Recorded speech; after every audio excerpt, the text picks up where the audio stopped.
महाराष्ट्रातील प्रत्येक अपडेट जाणून घेण्यासाठी आजच मेट्रो रायगडच्या सोशल मीडिया प्लॅटफॉर्मला लाईक, फॉलो आणि सबस्क्राइब करा।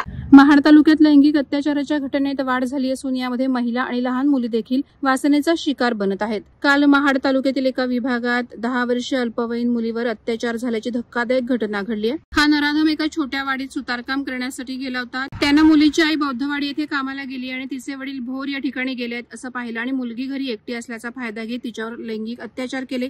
लैंगिक अत्याचार केल्यानंतर ही घटना कोणाला सांगितलीस तर जीवे ठार मारू अशी धमकी सुद्धा या नराधमानं त्या अल्पवयीन मुलीस दिली। सदर अल्पवयीन मुलीची आरोग्य तपासणी फॉरेन्सिक टीमनं करून आणि सत्य घटना पडताळून त्यानुसार महाड एमआयडीसी पोलीस स्टेशनने भारतीय न्याय संहिता कलम 332 ख, 332 क, 351 3 सह बालकांचे लैंगिक अपराधापासून संरक्षण अधिनियम 2012 चे कलम 4, 6, 8, 10 नुसार गुन्हा दाखल झालाय।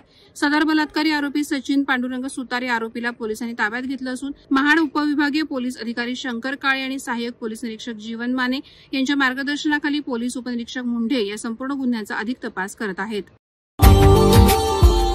Subscribe now and press the bell icon. Never miss an update.